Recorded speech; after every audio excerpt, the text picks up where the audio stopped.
बिहार के रैयतों जमीन मालिकों के लिए ही नहीं, पूरे बिहार के लोगों के लिए बहुत बड़ी खबर है, बहुत बड़ी खुशखबरी है।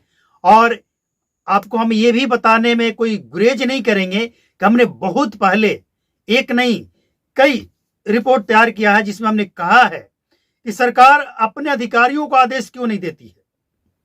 अपने अधिकारियों को आदेश दे कि आप कार्यालय से बाहर निकलिए और पहुंचिए रैयत के पास, रैयत की क्या समस्या है।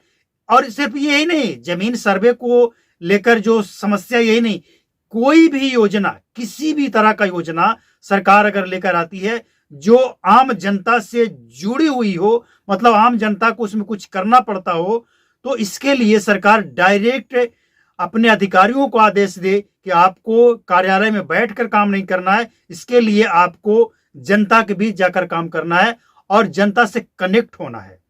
जमीन सर्वे को लेकर हमने पहले कई सारे रिपोर्ट तैयार किए कि सरकार अपने अधिकारियों को आदेश दे, अपने अधिकारियों को आदेश दे कि आप जनता के बीच जाइए, आप रैयतों के बीच जाइए और उनसे पूछिए कि आपको क्या दिक्कत है, क्या समस्या है। और वही चीज नवादा के नादरीगंज से देखने को मिला। सैल्यूट है ऐसे अधिकारी को। उनका नाम है अशोक कुमार झा। अशोक कुमार झा जी जो हैं, ये राजस्व पदाधिकारी सह कानूनगो हैं। इन्होंने जो काम किया है ना, कमाल का काम किया है। राजस्व अधिकारी का ये काम देखकर और सुनकर आप भी कहेंगे कि अधिकारी होना चाहिए तो ऐसे ही अधिकारी होना चाहिए। इन्होंने क्या आदेश दिया है, बिहार जमीन सर्वे से जुड़े हुए जितने भी अमीन हैं और जो कर्मचारी हैं ब्लॉक, प्रखंड, अंचल लेवल पे, उनको इन्होंने आदेश दिया है, उन सबको, कि आप रैयत, जनता के बीच जाइए, एक एक गांव में जाकर एक एक किसान से मिलकर, जमीन मालिक से मिलकर उनकी समस्या को सुनिए, उसको दूर कीजिए और जमीन सर्वे का काम जो स्लो है उसमें रफ्तार लाइए। हम कोई लेकिन किंतु परंतु सुनना नहीं चाहते हैं। जमीन सर्वे का काम हर प्रखंड में 100% होना चाहिए। अब ये आदेश अगर पूरे बिहार के अंचल पदाधिकारी जो राजस्व विभाग में हैं उनको अगर दिया जाए तो बिहार जमीन सर्वे का काम यूं चुटकियों में हो जाएगा। कोई मुश्किल है? अगर अधिकारी रैयत के पास आएंगे, उनसे पूछेंगे कि आप अभी तक क्यों नहीं जमीन सर्वे में भाग लिए हैं, या अगर आप भाग लिए भी, प्रपत्र तो जमा कर भी दिए हैं, तो आगे आपको क्या दिक्कत है। और वो अधिकारी, सारा रिकॉर्ड तो सरकार के पास ही है ना।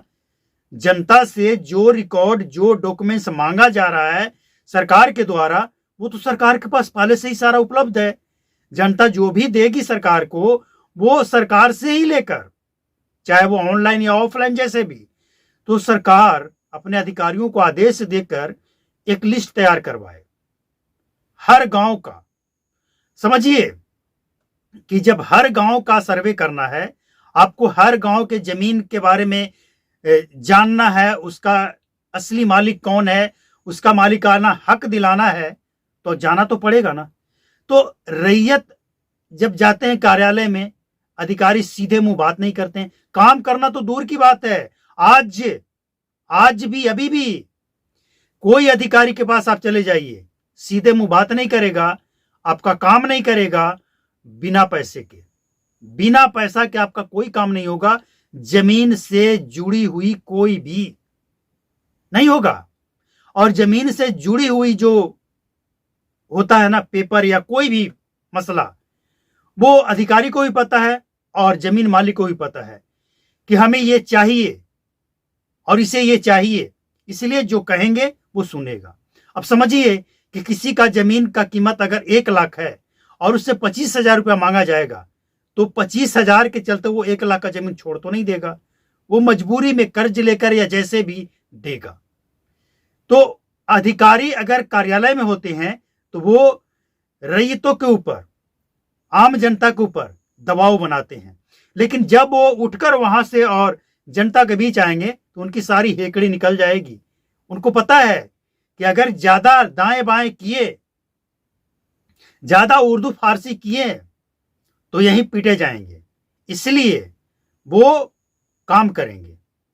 तो अशोक कुमार झा का ये जो आदेश है अमीनों के लिए, राजस्व अधिकारियों के लिए जो जमीन सर्वे में लगे हुए हैं, सचमुच काबिले तारीफ है। और ये काम बहुत पहले होना चाहिए था, पूरे बिहार में होना चाहिए।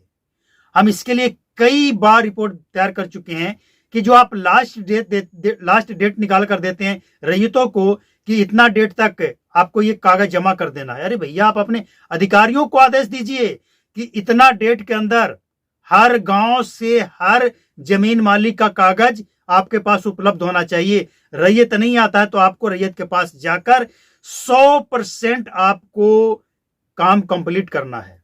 इतना आदेश दीजिए, देखिए कैसे काम होता है। अधिकारी को आप सैलरी दे रहे हैं ना, तो आदेश क्यों नहीं देते हैं? सरकार गिरने का डर है क्या? खतरा क्या है? जनता दुख झेले, वो कार्यालय का चक्कर लगाते लगाते थक जाए। बहुत सारे ऐसे केस हमने देखे हैं कि लोग एक बार गए, 2 बार गए, 10 बार गए, कोई काम उनका हुआ ही नहीं। दौड़ा दौड़ा कर उसे परेशान कर दिया जाता है, काम नहीं होता है। लास्ट में वो व्यक्ति थक हार कर छोड़ देता है, हार मान जाता है कि भैया करो या ना करो, अब मेरे बस की बात नहीं है। लेकिन अधिकारी को आदेश नहीं देंगे। अगर अधिकारी को आदेश दिया जाए, कोई भी, अब एक शिकायत यह भी आया था कि आवास योजना में रिश्वत लिया जा रहा है। सवाल यह है कि रिश्वत क्यों देना है और क्यों लेना है?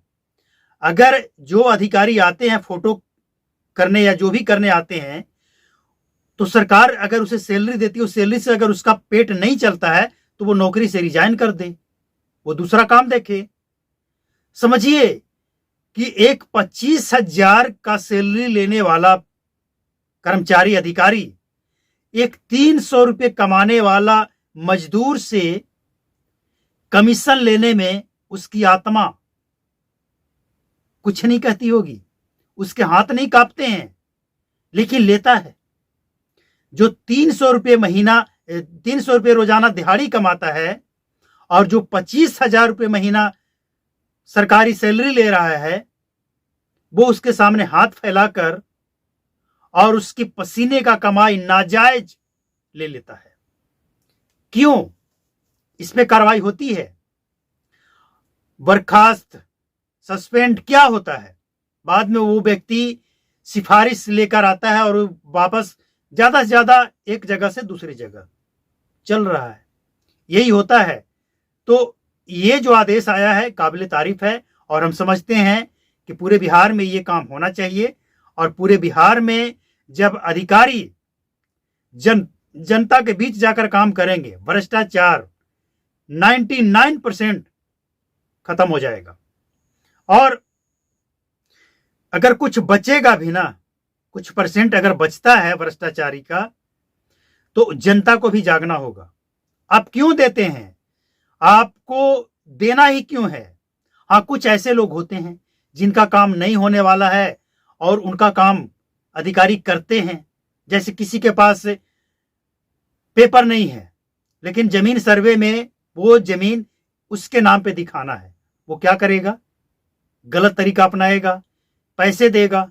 तो ये तो अपवाद हो गया। लेकिन जो सही है, जिसे सही में मालिकाना हक जिसको चाहिए, जिसके पास पेपर है, कोई कब्जा कर रखा है, अधिकारी जब जाएंगे जनता के बीच में तो दूध का दूध और पानी का पानी होगा। वहां पे अधिकारियों का एक नहीं चलेगा और वही काम होगा जो सचमुच होना चाहिए।